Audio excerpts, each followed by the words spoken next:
সংগ্রাম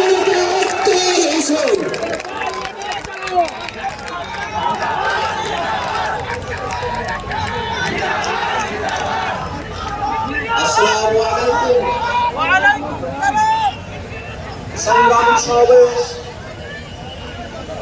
গত বছর 3 আগস্ট শহীদ মিনারে যে সমাবেশ হয়েছিল, সেই সমাবেশে উপস্থিত থাকার ভাগ্য আমার হয় নাই, কিন্তু আমি হৃদয় দিয়ে অনুভব করি গত বছর শহীদ মিনারে যে সমাবেশ হয়েছিল সেটা নিছক কোনো জনসমাগম ছিল না।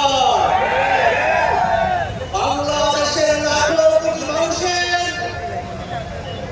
শোকপ্রহ এবং শপথের সম্মেলন ছিল গত বছরের সমাবেশ। 24 অভ্যুত্থানের মধ্য দিয়ে এই বাংলাদেশে যে নতুন প্রজন্মের জন্ম হয়েছে, যে নতুন রাজনৈতিক জনগোষ্ঠীর আবির্ভাব হয়েছে, সেই নতুন রাজনৈতিক জনগোষ্ঠী এমন যদি কোনোভাবে বাংলাদেশের কোনো কোণে কোনো বিপদ আসতে থাকে, এই প্রজন্ম জীবন দিয়ে সেই বিপদ মোকাবেলা করবে। নতুন যে প্রজন্মের জন্ম দিয়েছে, যে রাজনৈতিক জনগোষ্ঠীর আবির্ভাব করেছে, আমরা এমন ভাবে নিজেদেরকে তৈরি করেছি, আমরা নিজেরা নিজেদেরকে জবাবদিহিতার মধ্যে রাখতে বদ্ধপরিকর।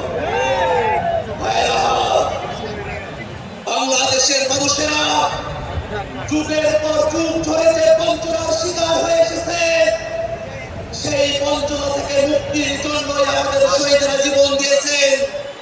আমাদের আহতরা এখনো পর্যন্ত তারা তাদের অপূর্ণাঙ্গ দেহ নিয়ে আমাদের কাছে উপস্থিত হয়েছে।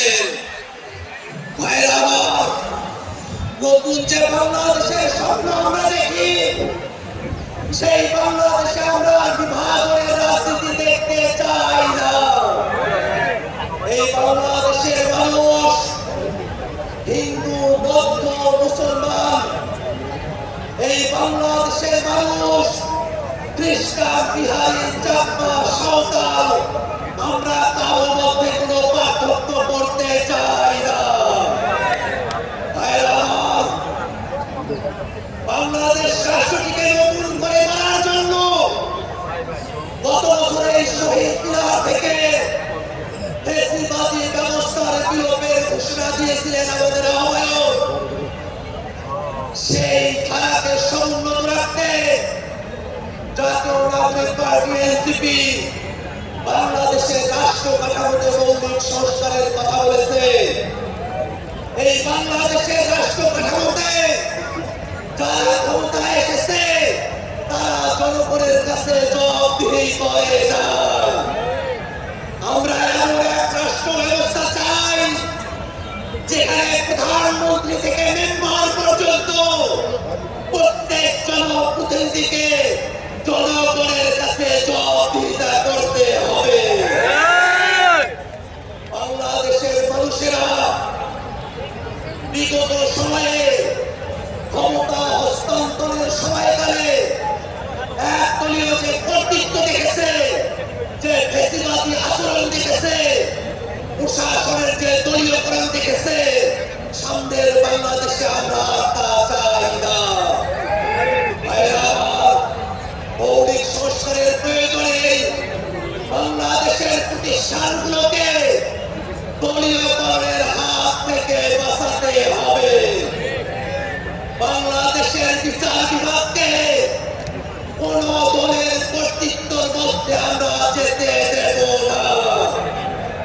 বাংলাদেশের সচিবালয়ে যে নীতি নির্ধারণ করা হবে, সেই নীতি যেন জনস্বার্থের পক্ষে হয়, সেটা স্বচ্ছতার সঙ্গে জনগণের কাছে উপস্থাপন করতে হবে। মৌলিক সংস্কারের ভিত্তিতে জাতীয় ঐক্যমত্য কমিশনে রাজনৈতিক দলগুলো ঐক্যবদ্ধ তৈরি হয়েছে। আমরা হয়তো অনেক প্রত্যাশা নিয়ে ঐক্যবদ্ধ কমিশনে গেছি, মৌলিক সংস্কারের যতটুকু প্রত্যাশা পূরণ হয়েছে, বাংলাদেশের মানুষ অপেক্ষা করছে জুলাই সনদের প্রত্যেকটা কথা বাংলাদেশে বাস্তবায়ন করতে হবে।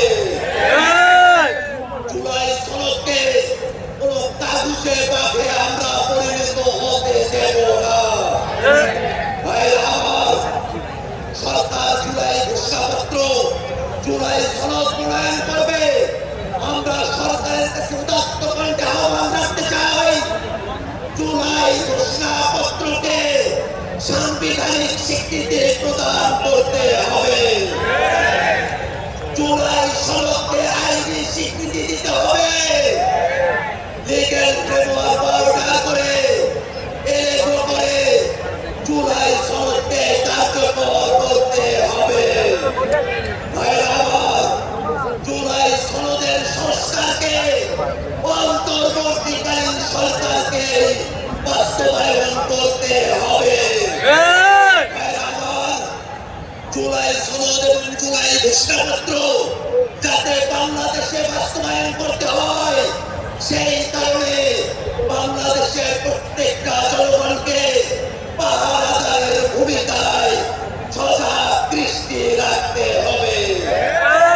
আমার নতুন বাংলাদেশের ইশতেহার ঘোষিত হবে, সেই নতুন বাংলাদেশকে সামনের দিকে এগিয়ে দিতে জাতীয় নাগরিক পার্টি এনসিপির সারা দেশের সকল নেতা কর্মী আমাদের